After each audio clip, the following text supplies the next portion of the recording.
wabarakatuh. Perkenalkan, saya CGP Angkatan 7 dari Kota Sibolga. Pada kesempatan kali ini saya akan mewawancarai pemimpin sekolah dari SMP Negeri 1 Sibolga tentang pengambilan keputusan berbasis nilai-nilai kebajikan. Mari silakan disaksikan. Assalamualaikum Ibu. Waalaikumsalam. Sehat Ibu? Alhamdulillah sehat. Boleh Ibu memperkenalkan diri Bu? Assalamualaikum warahmatullahi wabarakatuh. Waalaikumsalam. Perkenalkan, nama saya Siti Zubaida Siregar, SPDMM. Jabatan saya Kepala Sekolah di SMP Negeri 1 Sibolga. Dan yang akan datang mewawancara saya adalah seorang guru saya yang sedang CGP. Demikian, terima kasih. Baik Ibu, terima kasih Ibu. Pada kesempatan kali ini saya akan menanyakan beberapa pertanyaan ke Ibu tentang bagaimana Ibu dalam mengambil keputusan sebagai seorang pemimpin yang berbasis nilai-nilai kebajikan di sekolah ini. Baik Ibu, sebagai seorang pemimpin di sebuah instansi pendidikan, pastinya beragam kasus yang telah Ibu hadapi ya kan Bu selama ini. Nah, bagaimana Ibu sebagai kepala sekolah dapat mengidentifikasi kasus-kasus yang merupakan dilema etika atau rujukan moral? Selama ini saya sebagai kepala sekolah di SMP Negeri 1 Sibolga dalam hal mengidentifikasi berbagai permasalahan atau kasus yang ada di sekolah itu memang sangat banyak. Namun sebagai prioritas saya adalah yang menyangkut tentang bagaimana guru mendisiplinkan siswanya. Dalam hal ini saya masih melihat masih ada guru saya yang mendisiplinkan siswanya dengan menggunakan cara yang mana, yakni dengan melakukan kekerasan. Padahal pada saat ini itu tidak diperlukan lagi. Kenapa? Karena sudah ada undang-undang perlindungan anak. Lagi pula SMP Negeri 1 ini adalah merupakan sekolah ramah anak. Jadi penyelesaian permasalahan dengan mendisiplinkan si anak melalui kekerasan itu tidak dibenarkan. Masih banyak sebenarnya cara menyelesaikan hal tersebut. Misalkan guru tersebut bisa memberikan si anak tugas membaca buku, kemudian membuat resensi, atau diberikan peringatan secara lisan, atau meminta siswa tersebut untuk menjadi asistennya. Jadi tidak harus melalui kekerasan. Terima kasih Bu. Pertanyaan selanjutnya Ibu, selama ini bagaimana Ibu menjalankan pengambilan keputusan di sekolah Ibu, terutama untuk kasus-kasus di mana keduanya kepentingan yang sama, benar dan sama-sama mengandung nilai kebajikan? Dalam hal ini selama saya menjadi kepala sekolah di SMP 1 Sibolga ini, untuk mengatasi hal tersebut saya melakukan identifikasi dulu. Artinya mana yang bujukan moral, kasus bujukan moral, dan mana yang dilema etika. Lalu saya identifikasi. Apabila kasus itu bujukan moral, maka satu benar, yang satu laginya salah menurut hukum. Nah, jika kedua-duanya benar, maka itulah yang dikatakan dengan dilema etika. Bujukan moral adalah suatu situasi yang terjadi di mana seseorang dihadapkan pada situasi benar atau salah dalam mengambil sebuah keputusan. Sedangkan dilema etika itu sebuah situasi yang terjadi di mana seseorang dihadapkan pada situasi keduanya benar namun bertentangan dalam mengambil keputusan. Itulah cara saya dalam hal mengidentifikasi apakah kasus itu adalah bujukan moral ataupun kasus itu dilema etika. Bu. Terus Bu, langkah-langkah atau prosedur seperti apa yang biasa Ibu lakukan selama ini untuk menangani atau menyelesaikan masalah-masalah yang ada ini? Sebenarnya kita utamakan suara hati ya, suara hati atau nalar itu harus sejalan untuk memberi kebenaran yang paling kecil mudaratnya dan paling besar manfaatnya. Maka langkah yang saya ambil adalah dengan memanggil kedua belah pihak yang bermasalah untuk dimintai keterangan agar saya mengetahui di mana dasar permasalahannya atau inti permasalahan tersebut terjadi dan apa pemicunya serta bagaimana solusi yang terbaik yang akan diambil, di mana nanti keputusan itu tidak merugikan kedua belah pihak. Itulah langkah-langkahnya Bu. Baik Bu, terima kasih. Selanjutnya hal-hal apa saja yang selama ini Ibu anggap efektif dalam mengambil keputusan pada kasus-kasus dilema etika? Sebenarnya menurut saya hal-hal yang paling efektif dalam pengambilan keputusan dalam kasus dilema etika ini itu adalah menyederhanakan pokok permasalahan. Itu yang utama. Setelah kita sederhanakan pokok permasalahan, lalu kita bangun kebijaksanaan. Juga melakukan dialog dengan pihak yang bermasalah dengan prinsip kekeluargaan serta kasih sayang agar dapat memunculkan solusi yang dapat diterima oleh kedua belah pihak dengan cara memberikan arahan, memberikan bimbingan secara komprehensif yang tidak menimbulkan perselisihan lagi di antara keduanya. Demikian. Bagus sekali ya Ibu. Lalu hal-hal apa saja yang selama ini merupakan tantangan dalam pengambilan keputusan pada kasus-kasus dilema etika? Iya. Hal yang merupakan tantangan yang saya alami selama ini dalam pengambilan kasus keputusan dilema etika di SMP Negeri 1 Sibolga ini adalah saya berpikir apakah kedua belah pihak itu bisa menerima sepenuhnya keputusan yang sudah dibuat. Nah inilah yang menjadi tantangan bagi saya dalam pengambilan keputusan itu, yakni prosesnya. Prosesnya itu apakah bagaimana menanamkan sebagian orang agar bisa memahami, menerima secara ikhlas dan menjalankan keputusan dan tetap istiqomah dalam menjalankan keputusan yang sudah disepakati. Inilah tantangan yang terberat bagi saya dalam pengambilan keputusan pada kasus dilema etika. Lalu apakah Ibu memiliki sebuah tata kelola atau jadwal tertentu dalam sebuah penyelesaian kasus dilema etika? Apakah Ibu langsung menyelesaikannya di tempat atau Ibu memiliki sebuah jadwal untuk penyelesaiannya? Dalam bentuk atau prosedur apa yang Ibu jalankan? Dalam hal ini, karena ini menyangkut masalah, itu relatif ya. Kadang di sekolah saya ini ada masalah, kadang juga tidak ada masalah. Jadi kalau menurut hemat saya tidak memiliki jadwal tertentu. Namun saya punya prioritas yang utama dalam penyelesaian suatu kasus, apakah itu dilema etika atau pendidikan moral, dengan cara langsung menyelesaikan permasalahan pada saat itu juga di sekolah pada hari itu juga. Tujuannya agar permasalahan atau kasus itu tidak berkepanjangan ya, atau dia tidak menimbulkan masalah lagi atau tidak memiliki perselisihan yang terlalu lagi.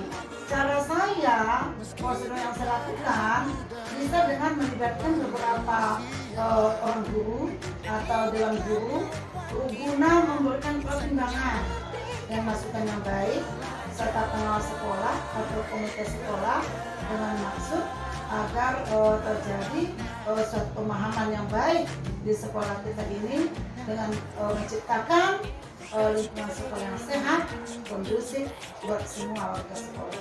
Baik Ibu. Lalu Ibu, adakah seseorang atau faktor-faktor apa yang selama ini mempermudah atau membantu Ibu dalam pengambilan keputusan dalam kasus-kasus dilema etika? Kalau dikatakan adakah seseorang, itu tergantung dengan apa yang kita lakukan, apakah kita memang perlu bantuan atau tidak. Namun sepanjang saya di sini kepala sekolah, itu selalu saya koordinasikan dengan baik, baik dengan dewan guru, komite sekolah ataupun pengawas sekolah. Namun dalam menyelesaikan atau dalam mempermudah permasalahan ini, faktor yang membantu saya, yang sangat membantu saya itu adalah komunikasi yang baik. Komunikasi yang baik dengan semua warga sekolah, pengelolaan emosi yang baik, dan pemahaman saya tentang teori pengambilan keputusan sebagai seorang pemimpin atau seorang kepala sekolah, itu adalah hal atau faktor yang sangat mempermudah saya, membantu saya dalam pengambilan keputusan. Nah, di samping itu, setiap permasalahan yang ada selalu saya bawa dalam musyawarah atau rapat dewan guru dengan tujuan agar lebih cepat menemukan solusi terbaik, atau juga bisa saya berkonsultasi dengan pengawas sekolah atau komite untuk meminta saran dan masukan terbaik bagi permasalahan yang ada. Itulah cara saya dalam pengambilan keputusan ini. Baik Ibu, sudah banyak yang kita bicarakan tadi kan Ibu dalam pengambilan keputusan yang berbasis nilai kebajikan ini. Lalu dari semua hal yang telah Ibu sampaikan tadi, pembelajaran apa yang dapat Ibu petik dari pengalaman Ibu dalam mengambil keputusan dilema etika ini? Sebagai pemimpin sekolah, sebagai kepala sekolah, dalam pengambilan keputusan apapun itu harus berdasarkan kesepakatan bersama yang dihasilkan dari musyawarah mufakat, serta membiasakan diri untuk bertanggung jawab atas setiap keputusan yang telah ditentukan. Karena bekerja sebagai tim itu jauh lebih benar, jauh lebih mudah dalam menyelesaikan permasalahan daripada saya bekerja sendiri-sendiri. Nah, selain itu, komunikasi yang baik pada setiap warga sekolah juga sangat menentukan cepat lambatnya penyelesaian masalah yang ada. Inilah sebagai pembelajaran yang saya dapatkan yang bisa saya petik dalam pengalaman saya selama ini dalam pengambilan setiap keputusan dilema etika di sekolah. Baik Ibu, terima kasih Bu atas waktu dan kesempatannya Bu untuk wawancara kali ini. Saya ucapkan terima kasih. Mudah-mudahan Ibu selalu dalam keadaan sehat walafiat dan segala urusan Ibu lancar ya Bu. Amin. Abang alamin sukses ya. Kita bisa bersama mengubah dunia. Assalamualaikum warahmatullahi wabarakatuh. Nama saya Sedua Yuni Gusman, CGP Angkatan 7 dari Kota Sibolga. Kali ini saya akan mewawancarai pemimpin sekolah, yaitu Kepala Sekolah SMP 3. Wawancara yang kedua. Silakan disimak. Assalamualaikum Bapak. Waalaikumsalam. Apa kabar Bapak? Sehat? Ya, baik. Bapak, saya minta izin Bapak bisa memperkenalkan diri. Assalamualaikum warahmatullahi wabarakatuh. Perkenalkan, nama saya Sahrul Mayudin Siregar.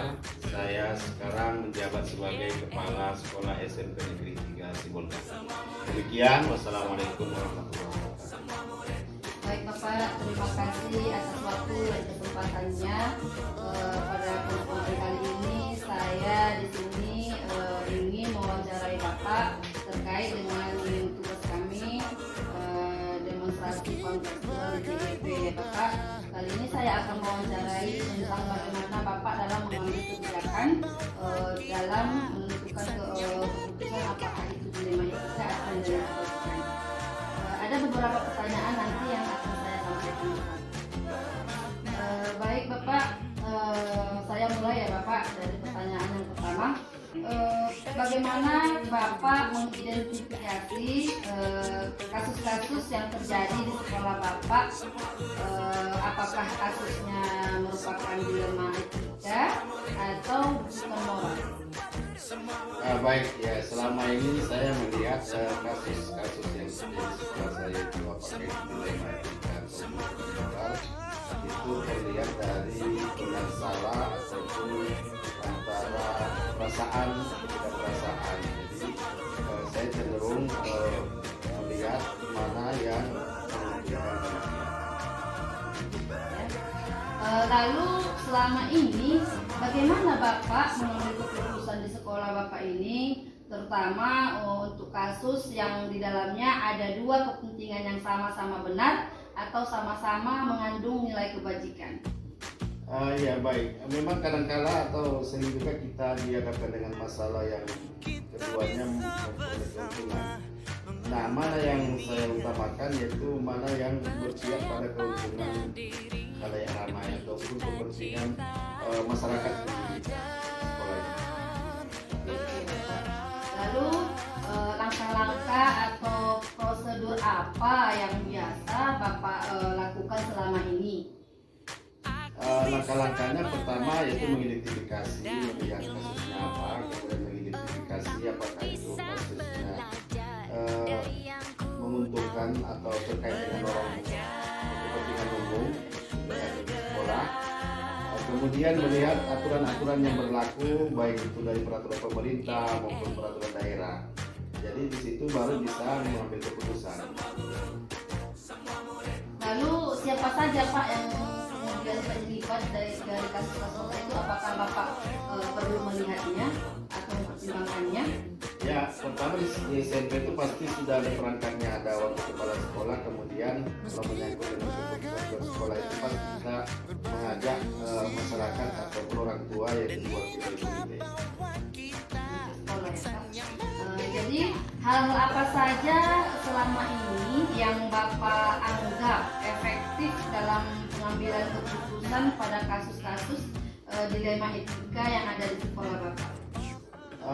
Yang saya pikir yang saya utamakan itu adalah apakah keputusan yang saya buat itu dapat diterima orang banyak, apakah sesuai dengan hukum yang berlaku ataupun peraturan atau kode etik atau merugikan orang lain. Lalu hal-hal apa saja selama ini yang merupakan tantangan dalam pengambilan keputusan pada kasus-kasus dilema etika yang Bapak temui? Pada kasus dilema etika yang biasanya menjadi tantangan itu adalah adanya bertentangan dengan nilai-nilai ya, sehingga saya dihadapkan dengan pilihan yang sulit. Saya dihadapkan antara memilih kata hati atau memilih regulasi yang ada. Lalu Bapak, apakah Bapak memiliki jadwal atau tata kelola tertentu dalam penyelesaian sebuah kasus dilema etika, atau Bapak menyelesaikannya secara langsung di tempat, dan bentuk prosedur apa yang Bapak jalankan? Ya, kalau masalah di sekolah ini tentulah masalah itu diambil atau ditangani pada saat terjadi, dan tidak ada jadwal khusus. Kalau penanganan masalah itu ya kalau sudah sampai ke kepala sekolah pasti kita musyawarahkan dengan para wakil kepala ataupun BB atau kelas dan sebagainya. Lalu faktor-faktor apa atau adakah selama ini yang mempermudah atau membantu Bapak dalam pengambilan keputusan dalam kasus-kasus dilema etika tersebut? Ya, yang mempermudah saya ataupun mempermuat bagi saya biasanya itu dari wakil kepala. Jadi wakil kepala itu kan di SMP apalagi sudah ada bidang kesiswaan, ada bidang kurikulum, ada bidang humas, ada juga bidang sarana. Mereka yang sering memberikan pertimbangan-pertimbangan kepada saya dalam Tadi kan saya sudah banyak mengajukan pertanyaan nih Bapak. Jadi dari semua hal yang telah Bapak sampaikan tadi, pembelajaran apa yang dapat Bapak petik dari pengambilan keputusan dilema etika tersebut? Ya, pembelajaran bahwasanya seorang pemimpin itu harus memiliki wawasan bahwasanya kepentingan orang banyak itu harus diutamakan daripada kepentingan pribadi. Orang banyak ya Bapak. Lalu dalam mengambil keputusan itu juga mungkin Bapak harus berhati-hati lah ya kan Bapak. Oh, udah jelas ya, melihat regulasi yang ada, melihat peraturan-peraturan undang-undang dan sebagainya. Baik Bapak, sekian saja pertanyaan saya. Terima kasih atas waktunya. Semoga Bapak selalu dalam keadaan sehat dan walafiat dan Bapak semakin sukses ke depannya. Terima kasih Bapak. Saya izin ya Bapak. Ya.